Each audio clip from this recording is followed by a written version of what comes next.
माता आदि भक्तजनों, कैसे हैं आप सब? आप सभी पर माता रानी की कृपा बनी रहे।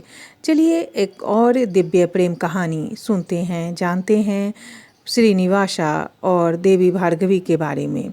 राधा कृष्ण की तरह ही मन मोह लेगी आपको यह पौराणिक और दिव्य प्रेम कहानी।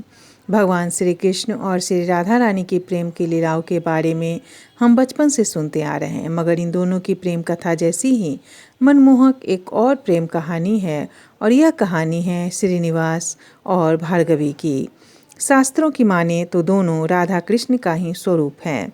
श्रीनिवास जहाँ भगवान विष्णु के अवतार कहे जाते हैं, वही भार्गवी देवी लक्ष्मी का पौराणिक कथाओं के अनुसार एक श्राप के चलते देवी लक्ष्मी को पृथ्वी लोक पर जन्म लेना पड़ा था, और भगवान विष्णु अपनी श्री को वापस स्वर्गलोक में ले जाने के लिए पृथ्वी पर आए थे। भार्गवी ने महर्षि भृगु के घर में जन्म लिया था। दरअसल देवी लक्ष्मी के श्राप के चलते पूरा ब्राह्मण समाज श्रीहीन हो गया था। जब भृगु ऋषि ने श्री हरि विष्णु के छाती पर लात रखा, तब देवी लक्ष्मी बहुत नाराज हो गई। भगवान विष्णु तो उनके पैरों को सहलाने लगे, लेकिन देवी लक्ष्मी से नहीं रहा गया और उन्होंने संपूर्ण ब्राह्मण समाज को यह श्राप देते हुए कहा कि आपने हमारे पति का अपमान किया है, इसलिए संपूर्ण ब्राह्मण समाज श्रीहीन हो जाएगा, अर्थात लक्ष्मी विहीन हो जाएगा, दरिद्र होगा और भीख मांगकर गुजारा करना पड़ेगा। और इसी देवी लक्ष्मी के श्राप के कारण संपूर्ण ब्राह्मण समाज श्रीहीन हो गया था।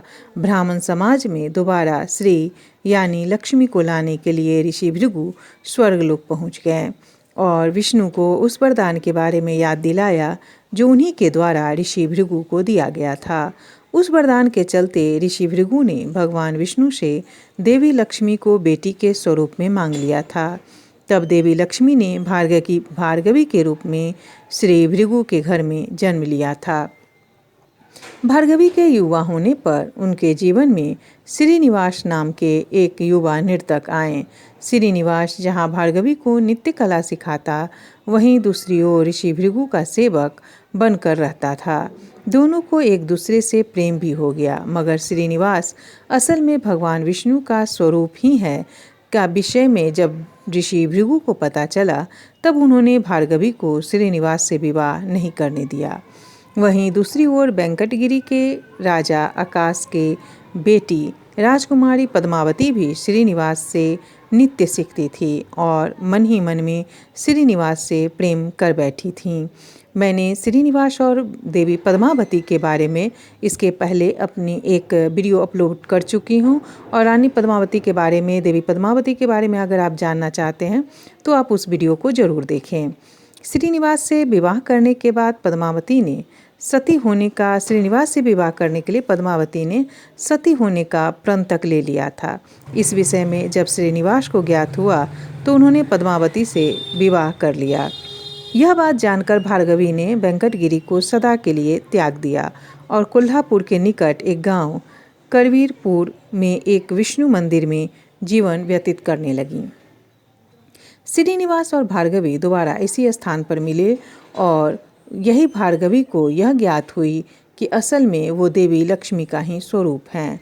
हालांकि भार्गवी और श्रीनिवास का कभी भी विवाह नहीं हो पाया, मगर पद्मावती के साथ श्रीनिवास और भार्गवी वेंकटगिरी वापस गए और सदा के लिए वहीं बस गए। आज भी दक्षिण भारत में श्री वेंकटेश्वर स्वामी यानी तिरुपति बालाजी का मंदिर है, जहां उनके साथ पद्मावती के रूप में श्रीदेवी और भार्गवी के रूप में भूदेवी विराजमान हैं। संपूर्ण सृष्टि को ही शिव, सदाशिव और माता शक्ति का अवतार माना जाता है, या फिर संपूर्ण सृष्टि विष्णु और माता लक्ष्मी का ही अवतार माना जाता है। और अलग अलग रूपों में, अलग अलग अवतारों में भगवान कुछ न कुछ सीख अवश्य देते हैं। जय श्री कृष्ण।